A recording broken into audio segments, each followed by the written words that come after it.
There are nights in boxing when the lights feel heavier, when the crowd sounds different, when something in the air whispers that history is hiding in the shadows. And tonight, in the roaring heart of Monterrey, Mexico, that whisper becomes a warning. A sea of Mexican flags waves like fire. The arena trembles. The rhythm of thousands chanting Munguía, Munguía folds into a thunderstorm of nationalism. Their hero, their young champion, Jaime Munguía, marches toward the ring like a rising titan, unbeaten, unshaken, untouched by doubt. But what the world doesn't feel, what only the sharpest eyes can see, is the quiet, almost chilling confidence of the man walking toward the opposite corner, Dennis Hogan, a challenger dismissed before the bell even rings, a man many believed came only to survive, not to conquer. Yet his eyes tell a different story, a story of continents crossed, sacrifices made, and a heart sharpened by struggle. But beneath the noise, beneath the celebration, there is a tension no one can name, a feeling that the night is preparing to turn, a storm is forming, slow, unseen, terrifying.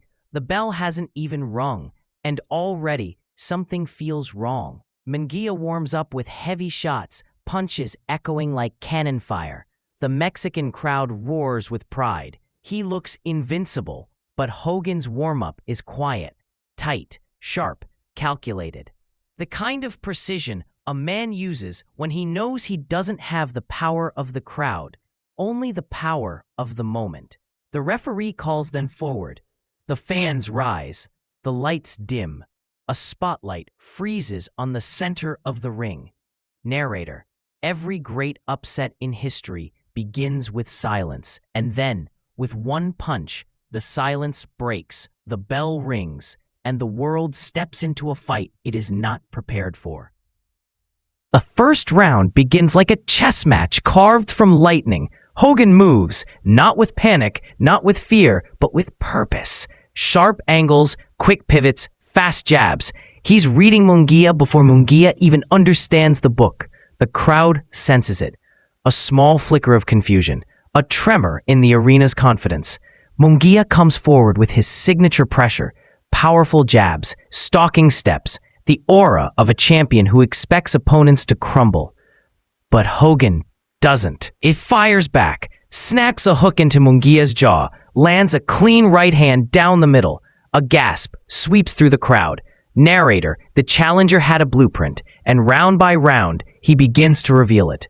Round 3. Hogan's movement becomes potent. The champion grows restless. He begins throwing heavier shots, the kind that shake the ring post. But Hogan refuses to drown. Then comes round 4, a turning point carved in pure suspense. Hogan catches Munguía clean, a sharp right hand that forces the Mexican star backward. The crowd stops mid-cheer. The arena freezes. The rhythm breaks. For the first time tonight, Munguía looks unsure. Narrator: this wasn't supposed to happen. This wasn't in the script. But Hogan, he didn't come here to play a role. He came to steal the entire show. And now, the storm begins to grow.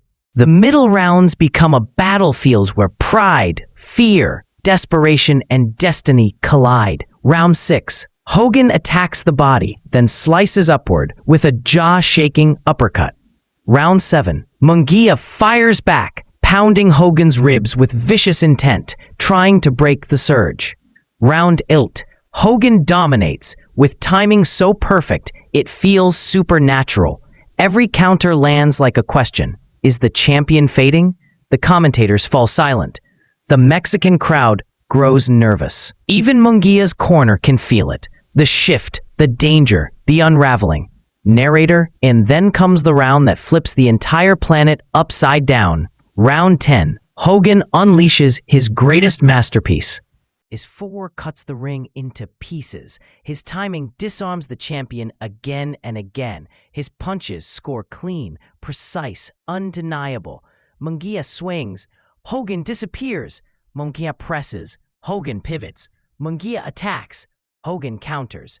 The ring feels like it belongs to only one man, the challenger. The Irish fans, small in number but giant in passion, explode in disbelief and pride. The Mexican crowd grows silent, almost stunned. And then, a moment that feels like a stolen heartbeat. Hogan tags Munguía flush with a right hand that nearly drops him. Munguía staggers. Hogan chases. The final rounds are a war of survival. Round 11. Munguía digs from the deepest part of his soul, swinging with desperation, with fire, with the heart of a Mexican warrior raised on legends. Round 12. Hogan refuses to step back. He matches fire with calculation, heart with intelligence, courage with strategy. When the final bell rings, the arena is split in two, half roaring, half silent, all stunned. Both fighters raise their hands, but deep down, every viewer knows what they saw. A shock, a twist, a story that refuses to let go. The judges step forward, scorecards in hand, history hanging by a thread. Narrator, cold and slow, and a roar, a scream, a wave of disbelief. Hogan stands frozen, not angry, just heartbroken. He fought the fight of his life. He touched greatness. He tasted victory. And yet, the moment was taken from him. Munguía embraces him, a champion who knows he survived a nightmare. Narrator, final. Some fights are remembered for knockouts, some for glory. But this one is remembered because the world still argues about what really happened. A night of suspense, a night of shock, a night where an underdog shook